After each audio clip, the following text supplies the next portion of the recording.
Listening test. You will hear a number of different recordings and you will have to answer questions on what you hear. You will have time to read the instructions and questions and you will be given time to check your work. All the recordings will be played once only.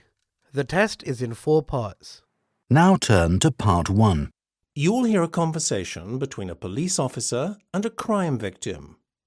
First, you have some time to look at questions 1 to 3.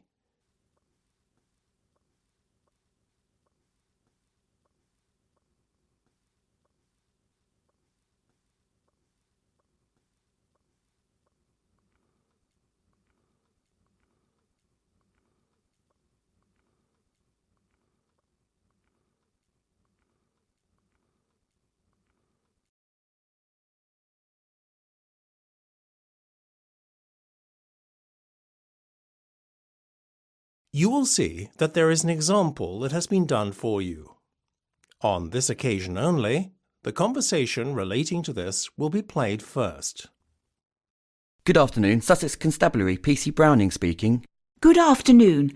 I would like to report a theft. Right, madam. First I need to get your details before we can proceed. Fine. Go ahead. The crime is theft. So, you write THEFT in the space provided. You should answer the questions as you listen, because you will not hear the recording a second time. Listen carefully and answer questions 1 to 3. Good afternoon, Sussex Constabulary, PC Browning speaking. Good afternoon. I would like to report a theft. Right, madam. First I need to get your details before we can proceed. Fine. Go ahead. Could you give me your first name and surname, please? Yes, it's Mary Tyndale. Could you spell your surname, please? Yes, it's T-I, that's I, not Y, N-D-A-L-E. Sorry, I didn't quite catch that. Was that an N or an M you said? I know, the line's not good.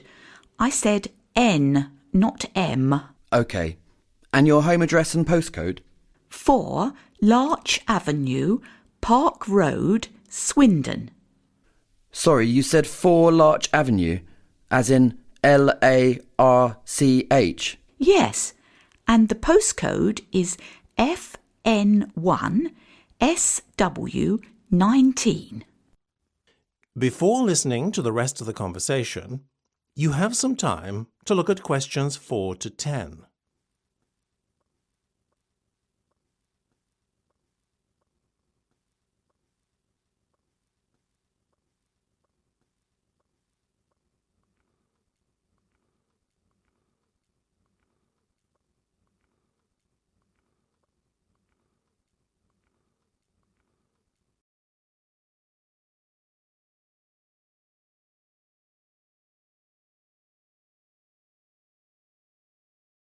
Now listen and answer questions 4 to 10.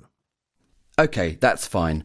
Now you said you would like to report a theft. Yes, my handbag was stolen this morning. Can you describe your handbag?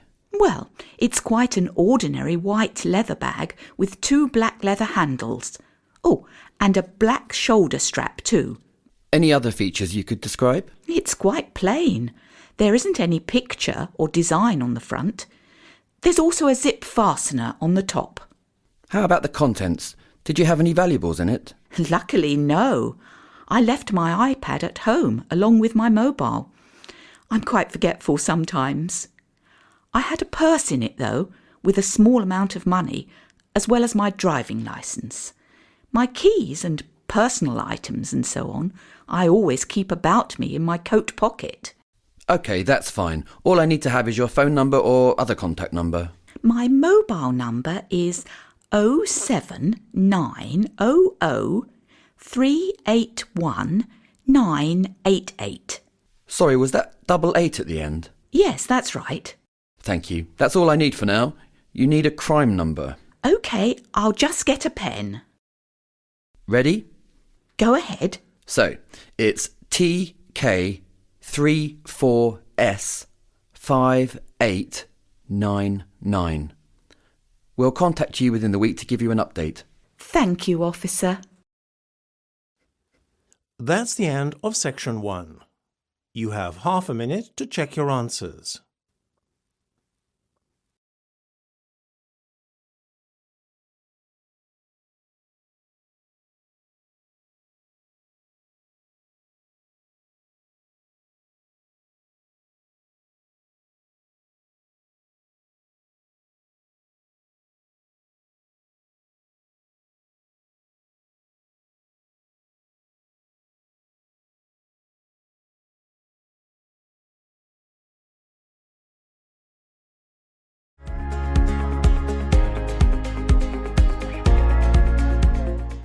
Part 2.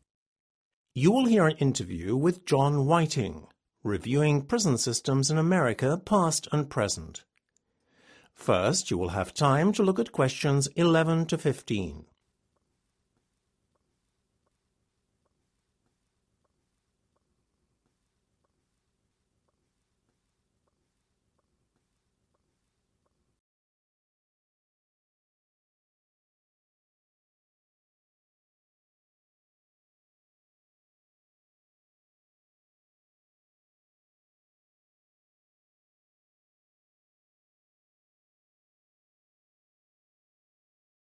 Now listen carefully and answer questions 11 to 15. Today the prison system is in crisis. Disorder and violence are the norm in many prisons. With us today is John Whiting to talk about how history could teach us a few things about running prisons more effectively and at less cost to the taxpayer. So, John, tell us a bit more about the lessons we could learn from the past. Well, today we see prisoners behaving aggressively towards prison guards, who themselves struggle to maintain discipline in prisons. We are giving prisoners too many rights. Maybe we need to adopt the prison systems used in past times to maintain better control in prisons. For one thing, prison systems in the past could definitely teach us about how to better control prisoners with fewer guards. I know it sounds too good to be true, and a bit of a contradiction in terms, but certain prison designs from the past have done exactly this. In fact, it was in the 18th century that the design for the first really effective prison was thought of.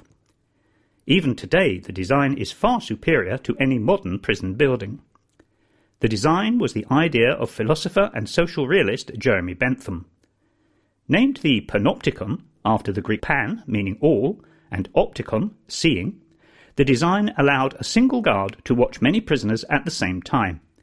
It was an amazingly clever invention. Bentham's design had the form of a central guard tower around which the prison cells were grouped in a circular fashion, facing inwards towards the tower.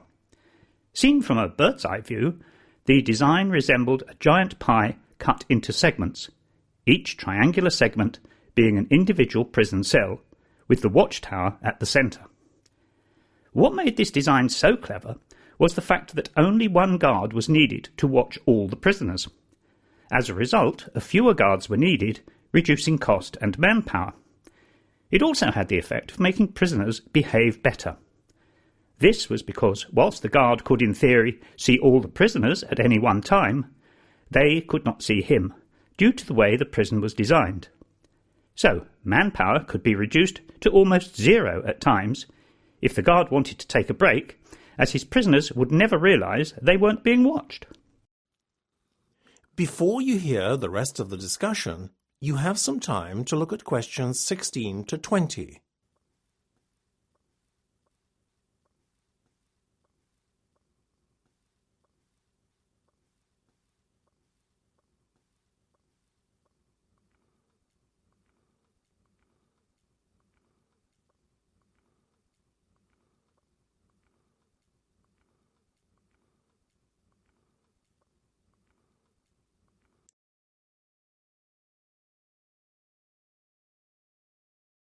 Now listen and answer questions 16 to 20.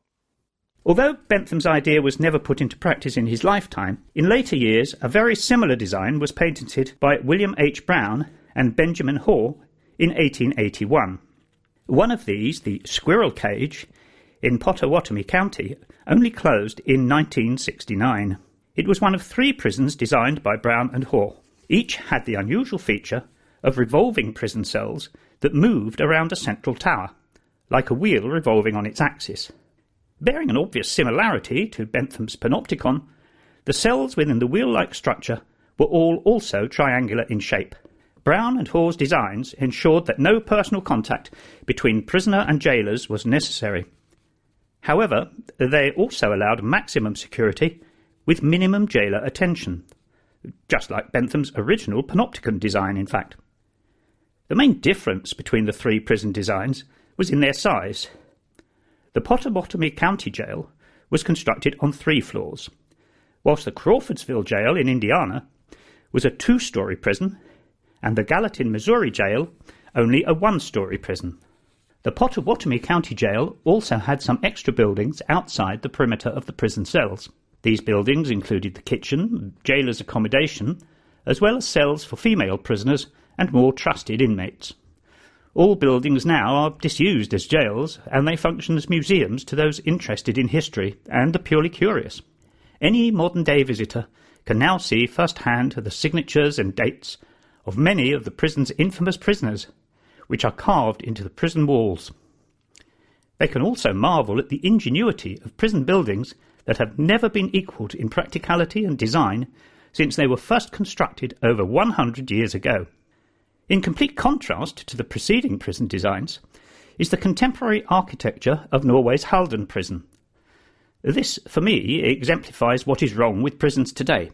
More reminiscent of a holiday camp than a place of incarceration, Halden's prison buildings are surrounded by attractively landscaped areas. The idea is to provide a relaxing environment, but it seems that the architects forgot that prison is meant to punish prisoners, not provide them with recreational facilities. I believe that the lenience exhibited towards prisoners today and the privileges that they enjoy are contributing to the disorder that we now see in prisons. Architects need to look to past prison designs for inspiration, not holiday brochures for luxury hotels. That's the end of section 2. You have half a minute to check your answers.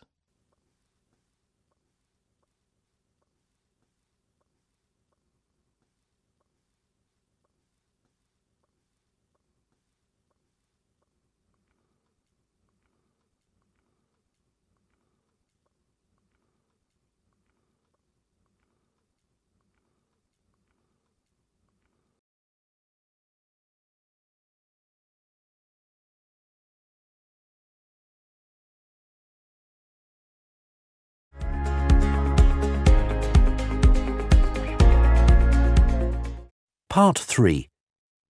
You will hear a discussion between 2 students of criminology and their lecturer. First, you have some time to look at questions 21 to 25.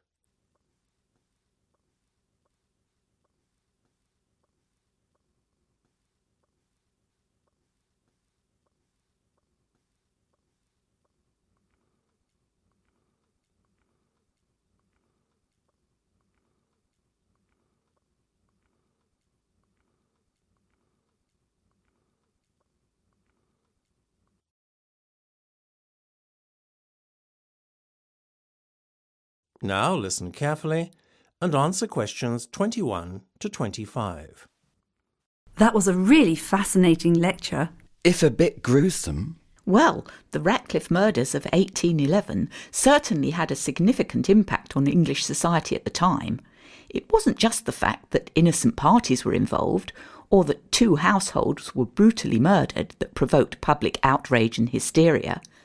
The murderer, or murderers, since there may, as you know, have been an accomplice, invaded the sanctity of their victims' homes to commit truly horrendous crimes.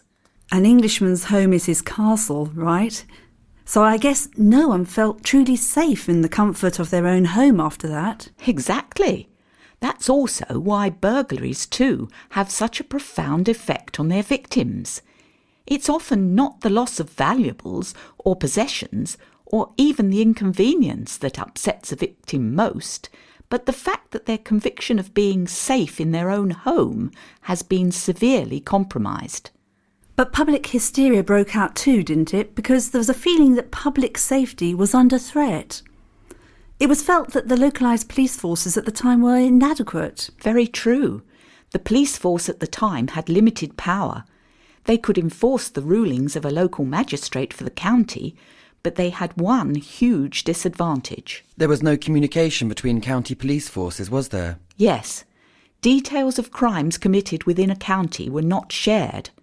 Obviously, when a criminal crossed county borders, they could often successfully evade capture. Today, that seems so absurd.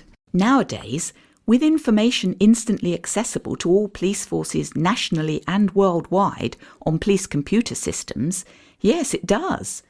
But don't forget that it was only with the formation of London's Metropolitan Police Force in 1829 by Sir Robert Peel that criminal records could begin to be consolidated on a national basis.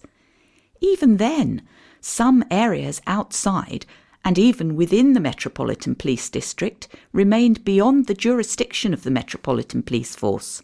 Were the Ratcliffe murders a bit of a wake-up call then to the crime-fighting forces of the time?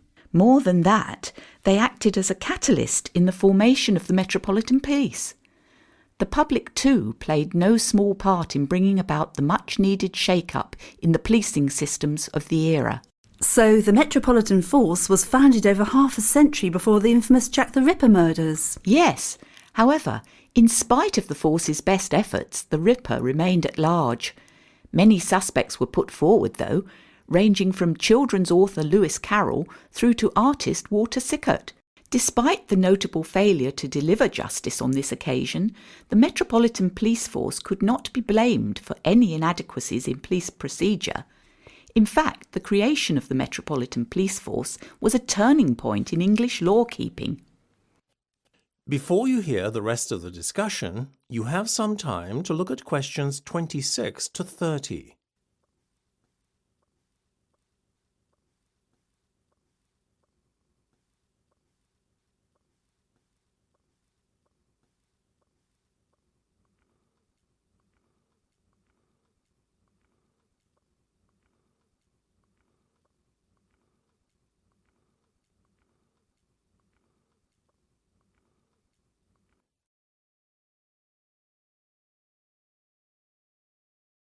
Now listen and answer questions 26 to 30. So once the public got what they wanted, an organised police force, were they happy? One would imagine that that would have been the case. However, the public in fact showed a resentment towards the new law enforcers. Really?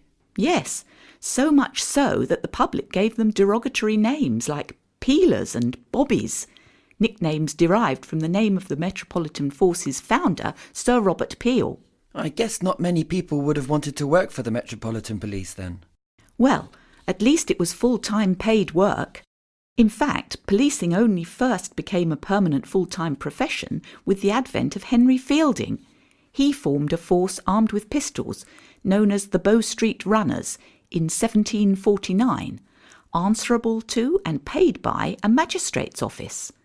Prior to that, policing had relied on unpaid night watchmen and constables working for a particular parish. Male householders were chosen for the jobs of watchman or constable, working by rotation or appointment. Armed with no more than a cane, the watchmen were a poor match for the criminals of the day, as were the constables, who were similarly ill-equipped. Those appointed as watchmen or constables, not surprisingly, lacked enthusiasm for their task, which had to be combined with their normal daytime employment. So did the Metropolitan Police Force operate a tough selection process for employing officers? There were the same conditions for a certain height and fitness level as in contemporary police forces, but when new recruits entered the force, they had to work their way up from the bottom. No concessions were made for class or background. This still holds true today. That's the end of section 3. You have half a minute to check your answers.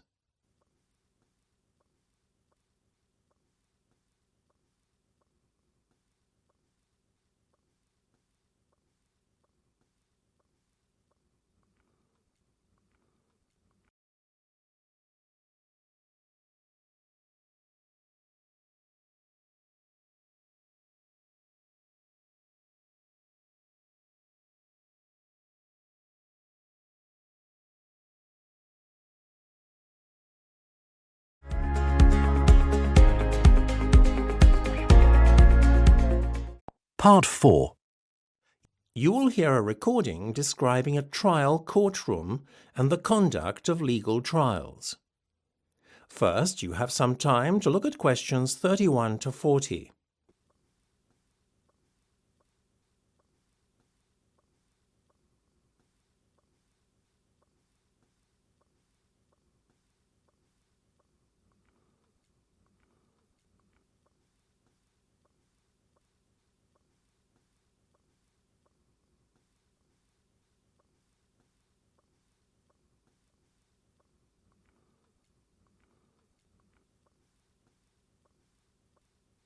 Now listen carefully and answer questions 31 to 40.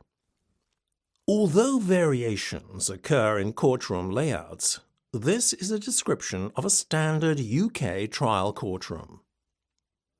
In a trial courtroom, the judge is invariably seated behind an elevated desk or bench. Adjacent to the bench are the witness stand and a section that is slightly larger to accommodate the court reporter.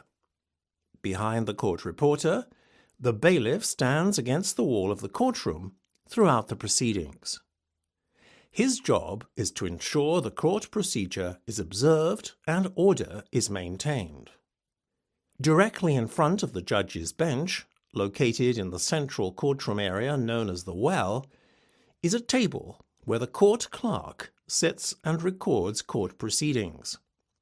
Only the bailiff is authorized to cross the well during a court session, to transfer documents between the lawyers and the judge. Any unauthorized crossing of the well is regarded as being extremely disrespectful to the court and is usually expressly forbidden. Off to one side of the clerk's desk is located a table where the defendant and his lawyer are seated. The defendant, also known as the accused, works closely with his lawyer, who is also termed the lawyer for the defense. Across the other side of the courtroom, the lawyer for the prosecution sits with the plaintiff, who is bringing the case against the defendant to court. Close by is the jury box that covers the largest area in the courtroom. It holds 12 members of the public who are responsible for delivering the final verdict on the defendant. All those who are actively involved in court proceedings are in the area of the courtroom termed the bar. Behind the area of the bar is the gallery, which seats spectators who may be relatives of those involved in the court hearing or merely curious members of the public. The bar itself may be an actual physical barrier, such as a railing, or merely a designated area. Apart from the parties to the case and any witnesses, only the lawyers can literally pass the bar. Court personnel and jury members usually enter through separate doors behind the bench. And this is why the term the bar has come to refer to the legal profession as a whole. So that is the court setup. Now on to how the verdict is arrived at and sentence proclaimed by the judge. When all evidence has been given and challenged by both the lawyer for the prosecution and the lawyer for the defense, then the process of reaching a verdict can begin. Prior to the judge's summing up the case, it is normal court procedure for the judge to meet with both lawyers first. In the meeting, what the judge will say is determined by mutual consent between the lawyers and the judge.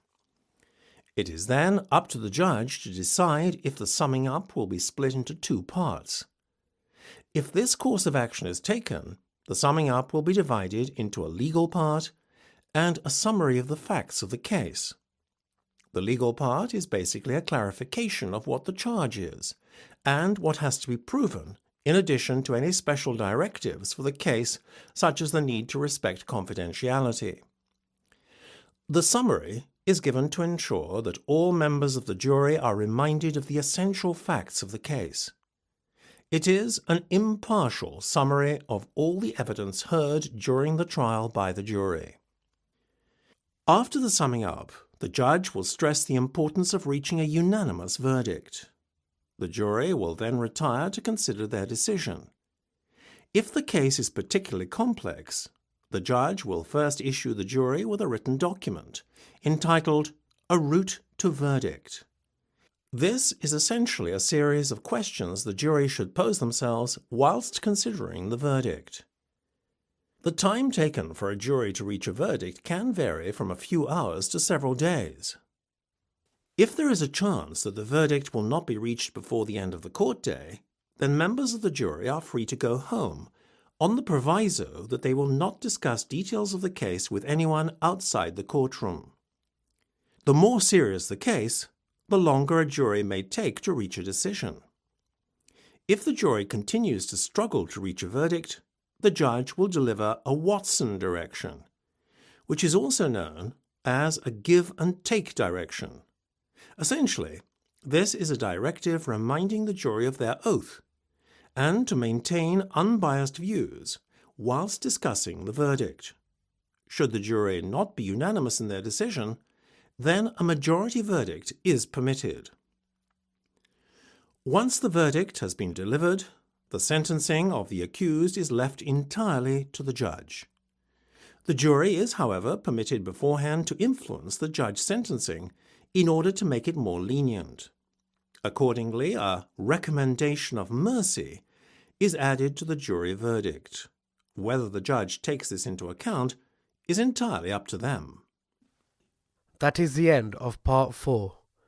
You now have half a minute to check your answers.